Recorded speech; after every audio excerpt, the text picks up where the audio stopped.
साल 2013 मुजफ्फरनगर में दंगा हुआ।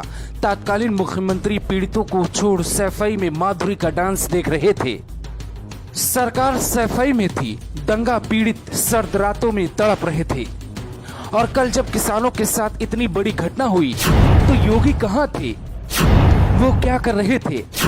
ऐसा क्या किया कि देश भर का विपक्ष मिलकर चिंगारी को शोला नहीं बना पाया? हम जानते हैं हमारी इस रिपोर्ट को कुछ तथाकथित ज्ञानी नहीं देख पाएंगे, उनकी आत्मा तड़प जाएगी। योगी से इस्तीफा मांगने और किसानों के नाम पर नकली आंसू बहाने का प्लान योगी ने कैसे महज 20 घंटे में फुस कर दिया?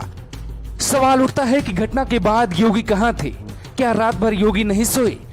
सोशल मीडिया पे दावा किया जा रहा है कि रात 2 बजे योगी आदित्यनाथ यूपी के अधिकारियों के साथ बैठक कर रहे थे। कुल घटना के 20 घंटे में से तकरीबन 10 घंटे की रात में यूपी सरकार ने ऐसा चक्र भी बनाया जिसमें विपक्ष तो पूरी तरह फंसा ही, यूपी को जलने से बचाया जा सका।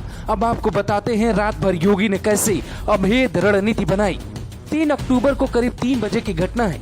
योगी आदित्यनाथ ने 4 अक्टूबर की सुबह करीब 3 बजे तक ही मामले को कंट्रोल में कर लिया था। उधर प्रियंका गांधी रात में ही हिरासत में ली जा चुकी थी। बाकी के नेताओं को घर पर ही नजरबंद कर दिया गया। किसानों के नेता राकेश टिकैत को नहीं रोकने के लिए लिखित आदेश जारी किया गया। इसके अलावा राकेश टिकैत को भी लगा कि सरकार उनकी वैल्यू समझ रही है। राकेश टिकैत कहीं भी इस बात का जिक्र नहीं करते कि सिर्फ 4 मौतें किसानों की हुई हैं, बल्कि वो कुल 8 मौत का जिक्र करते हैं। यानी राकेश टिकैत भी योगी के साथ नजर आए। जिसका मरा वो योगी से इस्तीफा नहीं मांग रहा था, न्याय मांग रहा था। लेकिन अखिलेश यादव घर बैठे बैठे ट्विटर पे योगी का इस्तीफा मांग रहे थे। घटना के कुछ घंटे बाद ही लखीमपुर खीरी को योगी ने अभेद किला बना दिया।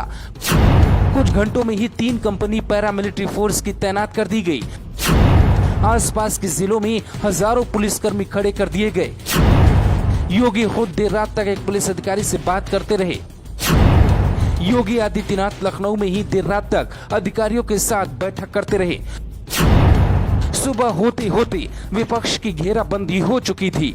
दुखद है कि यूपी के विपक्ष से योगी ने मुद्दा छीन लिया, लेकिन ये तो महीने का इंतजाम था, रोने धोने का प्लान था, गाने का और किसानों के हितैषी बताने का जुगाड़ था। 20 घंटे के भीतर योगी ने ऐसा खास प्लान बनाया कि विपक्ष को बेरंग लौटाया। योगी ने पंजाब के सीएम और छत्तीसगढ़ के सीएम को रोका, बाकी नेताओं को बेरंग लौटाया। ऐसा लगा जैसे यूपी में बारात बिन दुल्हन लौट रही हो। राकेश टिकैत ने कहीं भी कोई बयान ऐसा नहीं दिया जिससे चिंगारी भड़क सकती थी। रात भर कहते रहे कल रणनीति बनाएंगे और सुबह सरकार की रणनीति पे सहमत हो गए। यानी विपक्ष ने टिकैत के नाम पे जो मेला लगाया था, योगी ने टिकैत के साथ मिलकर विपक्ष के मेले का तंबू उखाड़ दिया। असल में मदद और न्याय का ऐलान कर एक तूफान की आहट को सुनामी बनने से रोक लिया गया। मतलब टिकैत ही सरकार की लाठी बनी और विपक्ष को खदेड़ने का हथियार भी। Bureau report, global Bharat TV.